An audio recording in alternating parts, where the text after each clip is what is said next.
Hello दोस्तों, कैसे हो आप सभी। स्वागत है आपका अपने यूट्यूब चैनल पर।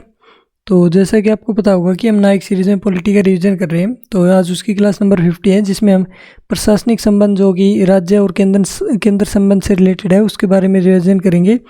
तो चलिए शुरू करते हैं अपनी वीडियो को। और ये जो पीडीएफ देख पा रहे हो ये आपको हमारे टेलीग्राम चैनल पर मिल जाएगी, वहाँ से आप ये डाउनलोड कर सकते हैं, बिल्कुल फ्री में मिलेगी। तो चलिए शुरू करते हैं। सबसे पहले प्रशासनिक संबंध जो कि आर्टिकल 256 से 263 तक बताए गए। आर्टिकल 256, इसमें संसद की विधि या राज्य में अवस्थित विधि को लागू करना राज्य का दायित्व है। संघ के निर्देश का पालन राज्य को करना होगा।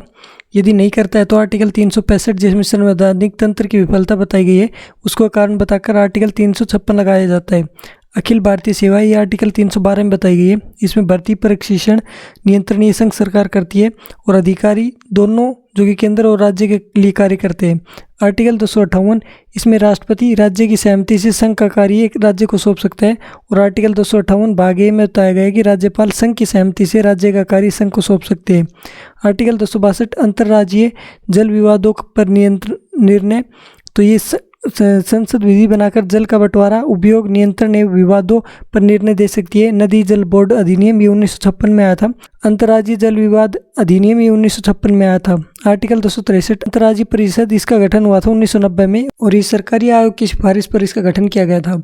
इसका कार्य संघ और राज्य के मध्य और विवादों, पारस्परिक हितों की जांच करना और सलाह देना है।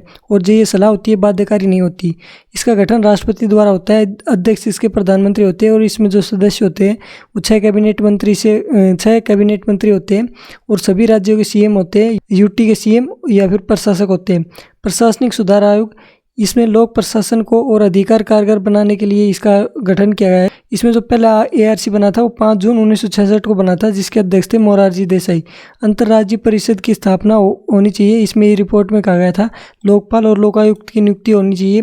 पीएम या किसी भी मंत्री योजना आयोग में नहीं रखा जाए, ये इसमें कहा गया था। दूसरा एआरसी 31 अगस्त 2005 को बना था। इसके अध्यक्ष थे वीरप्पा मोइली। शीतलवाड़ समिति ये 1966 में बनी थी। इसमें पहले एआरसी के अध्ययन के लिए गठित की गई थी और ये राज्यपाल गैर दलीय व्यक्ति होगा, इसमें कहा गया था। अंतर्राज्यीय परिषद बने, ये भी कहा गया था। राजमन्नार समिति 1969 में बनी थी। राज्यपाल का पद प्रसाद पर्यंत न हो, जो कि राष्ट्रपति के प्रसाद पर्यंत होता है, उसके बारे में कहा था। अवशिष्ट शक्तियाँ राज्य को मिले, राष्ट्रपति शासन न हो और अखिल भारतीय सेवाएं खत्म हो, इसके बारे में ही कहा गया था। राजमन्नार समिति ने कहा था। सरकारी आयोग ये 9 जून 1983 को बना था। इसके जो अध्यक्ष थे वो रणजीत सिंह सरकारिया था।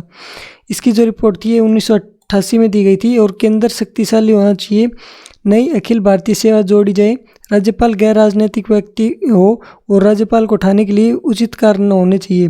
राज्यपाल की नियुक्ति में सीएम का परामर्श होना चाहिए और अंतर्राज्यीय परिषद का गठन हो।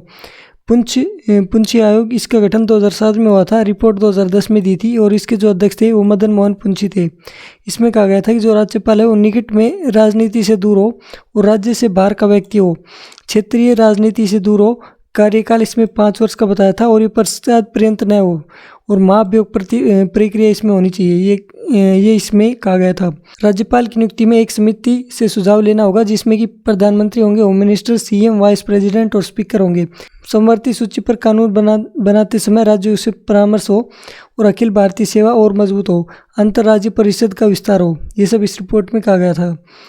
तो ये आज का लेक्चर था जो कि मैंने आपको कंप्लीट रिवाइज करवा दिया है। वीडियो आपको कैसी लगी कमेंट बॉक्स में जरूर बताइए। ये पीडीएफ आपको हमारे टेलीग्राम चैनल पर मिल जाएगी। टेलीग्राम चैनल का लिंक आपको डिस्क्रिप्शन में मिल जाएगा।